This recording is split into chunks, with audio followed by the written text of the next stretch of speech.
Time now for sport. We're joined by James Vassiner with the latest from the Women's World Cup here in France. James. Hi, Mark. France have made it through to the knockout stages. This after the Bleus beat Nigeria 1-0 to finish at the top of their group. Let's cross straight over to our sports editor, Ketavan Gojestani, who's outside the stadium in Rennes. Ketavan, it all came down to that penalty, a penalty that was actually taken twice. Yes, it's a penalty that many people will remember, whether they're French or Nigerian. The penalty coming after a foul in around the 70th minute. Wendy Renard stepping up to take that penalty.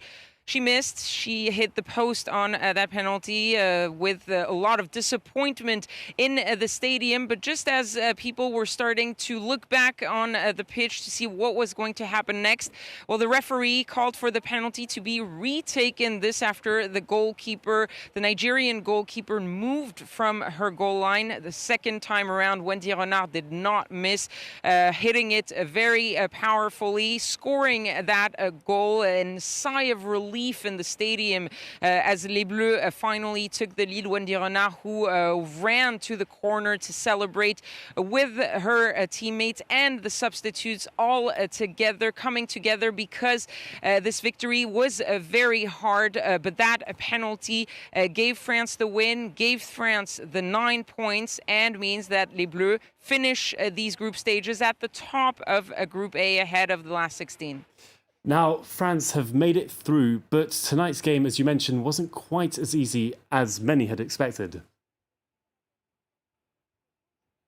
Definitely not, and maybe a few questions about Corinne Diacre possibly underestimating her opposition this time around. She made 4 changes, and it kind of disrupted a little bit of the balance and the rhythm of the French team. The French team who completely dominated Nigeria in the first half and in the second half. They had pretty much 70% of ball possession throughout the game.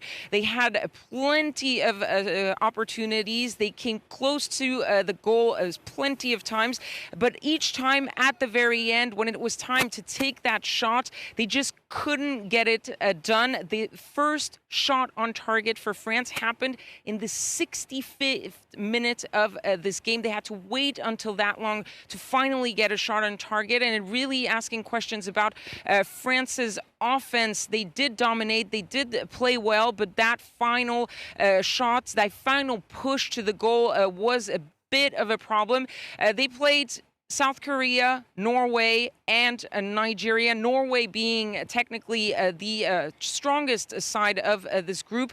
But France will have to change something, will have to be way more efficient if they are to survive in this competition, to continue pushing forward, because their next opponents will likely be much stronger. If they make it past the last 16 in the quarterfinals, they will likely face the defending champion, the United States, and that will be much harder.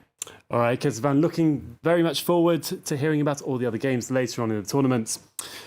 Meanwhile, Norway have finished second in Group A after a 2-1 win against Korea. And earlier on in the evening, Germany beat South Africa 4-0, while China and Spain drew 0-0. Staying with football, after a surprise 2-0 win for Colombia over Argentina in the Copa America on Sunday, Uruguay have thrashed Ecuador in their opener. After opening the score in the 6th minute, Nicolas Lodero was elbowed by Jose Quintero.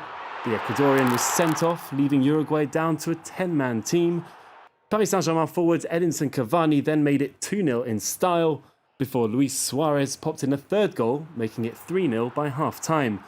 But it was an unlucky own goal by Arturo Mina that sealed the deal for Uruguay, Uruguay confirming their place as top favourite for the South American title. In tennis at Queen's, the defending champion Marin Cilic has started out on a high with a win in a tie-break finish against Christian Garin. Daniil Medvedev has also begun in a straight-set win against Fernando Verdasco, finishing 6-2, 6-4 in just over an hour. But all eyes are on Andy Murray, who will be returning in the doubles on Wednesday after a second hip operation. 5 months after he almost retired, the 3-time Grand Slam champion says he's lucky to be back on the courts. but is remaining realistic about the future possibilities of his career. My goal is still to get back to playing singles. That's what I'd like to do ultimately. Yeah, it'd be nice to be winning like Wimbledon and major tournaments and things like that, but if, you know, hardly anyone gets the opportunity to do that, and there's still loads of players that still love and enjoy the sport without, you know, being able to, you know, win the biggest competitions. And I would hope that I would be able to, you know, to deal with that absolutely fine as well. And we finish with some basketball. 2 million fans took to the streets of Toronto to welcome their local team home. The Raptors toured the city on a double-decker bus to celebrate their first ever NBA championship. The team clinched the best-of-7 series in 6 games by beating the defending champions, the Golden State Warriors, 114-110 last Thursday. Their victory is the first major professional sports championship for the city since the Blue Jays won the Baseball World Series back in 1993. A Canadian win in a US championship mark that brought together ecstatic Canadians from coast to coast. Go Raptors is all I can say. Go Raptors. I lived in Toronto when I was a child, so I can claim this one. James, thank you very much indeed. James Vassana with All the Sport. Great to see you, sir. Pleasure.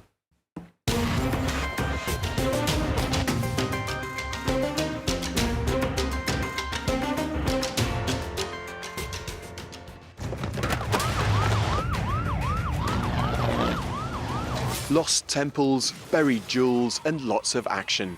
The film The Mystery of Burma was a box office hit in Myanmar last year. Director Arkar is one of a handful of new generation filmmakers aiming to raise the standard of his country's movies. He learned the trade in Singapore before coming back home.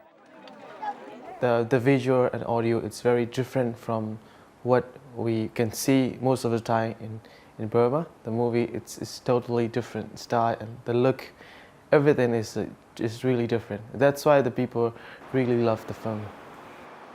Myanmar used to be a regional hub for cinema before the military junta isolated the nation in 1962. The country has now opened up, but critics say bad habits remain. Pre-production planning is rare, and heavily overacted comedies and zombie movies are churned out. Industry insiders want fresh ideas and more investment. The condition of Myanmar film industry is similar to that of our country. After 100 years, neither is in good condition. But the movie scene's old guard is clinging on.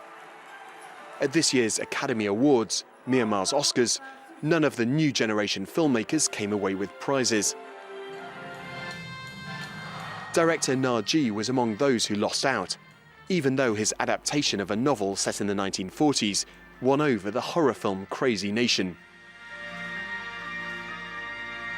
There's a problem with the old generation and new generation, those kind of things. And another thing is independent filmmaker and mainstream filmmakers. So it's kind of divided, you know, So yeah, we need more people who can work together. Myanmar is luring some foreign filmmakers. This Hong Kong movie was partly shot in Yangon this year. The next goal, to get the country's movies picked up overseas and prompt a return of the industry's golden years.